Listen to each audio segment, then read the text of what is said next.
पुढील बातमीकडे। मालेगावात चिमुकलीवर अत्याचार आणि हत्येच्या घटनेनंतर सर्वत्र संतापाची लाट उसळली आहे। जिल्हाधिकारी कार्यालयावर मूक मोर्चा काढण्यात आल्यानंतर मोर्चेकरांनी कोर्टात नेण्याचा प्रयत्न केला। संतप्त मोर्चेकरांनी समजूत काढण्याचा प्रयत्न पोलिसांनी केला आहे, मात्र अखेर या जमावाला नियंत्रणात आणण्यासाठी पोलिसांना लाठीचार्ज करावा लागलाय। यामुळे परिसरात तणावाचं वातावरण निर्माण झालेलं। संतप्त आंदोलकांनी कोर्टाचं गेटही तोडला।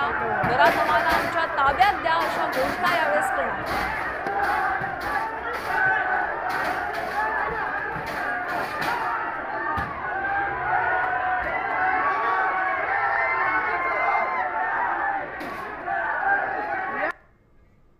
मालेगावमध्ये निषेध मोर्चा काढण्यात आला होता।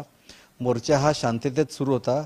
थोडासा गैरसमज झाला की आरोपीला कोर्टामध्ये आणण्यात आलं आहे आणि त्यामुळे लोकांचा थोडासा प्रक्षोभ अनावर झाला आणि म्हणून ते कोर्टाच्या दिशेने गेले आणि कोर्टात त्यांनी घुसण्याचा प्रयत्न केला, हे सत्य आहे। त्यावेळी वेळीच संयमाने आमच्या अधिकाऱ्यांनी तिथे थांबून त्यांना कोर्टाच्या आवारामध्ये जाऊन दिलं नाही। आरोपी त्या ठिकाणी आणलेला नाही हे समजावून सांगितलं। त्या गैरसमजामुळे हा प्रकार घडला होता। त्यावेळी थोडासा सौम्य बळाचा वापरही करण्यात आला, कारण जे काही कोर्टाच्या आवारात जाऊन कोर्टाचं कामकाज डिस्टर्ब होईल असं होऊ नये यासाठी थोडीशी कारवाई करावी लागली। तर मालेगावातील चिमुकलीवर अत्याचार करून हत्या केल्या प्रकरणात सर्वत्र संतापाची लाट पसरली आहे। याच घटनेच्या निषेधार्थ नाशिकमध्ये मोर्चा काढण्यात आलाय। काळ्या फिती लावून नाशिककरांनी मूक मोर्चा काढत आरोपीला फाशीची शिक्षा देण्याची मागणी केली आहे।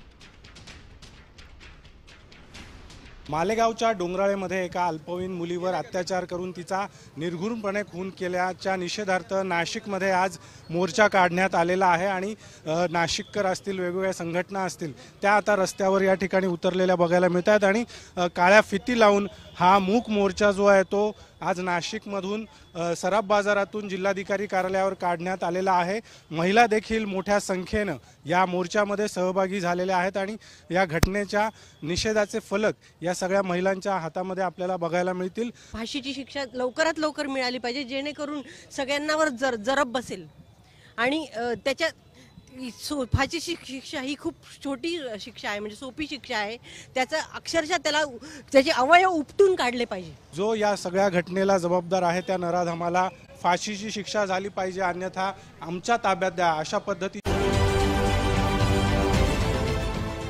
देश विदेशातील प्रत्येक घडामोडींचे लाईव्ह अपडेट मिळवण्यासाठी आता साम टीव्हीच्या सर्व सोशल मीडिया प्लॅटफॉर्मला लाईक, फॉलो आणि सबस्क्राईब करा।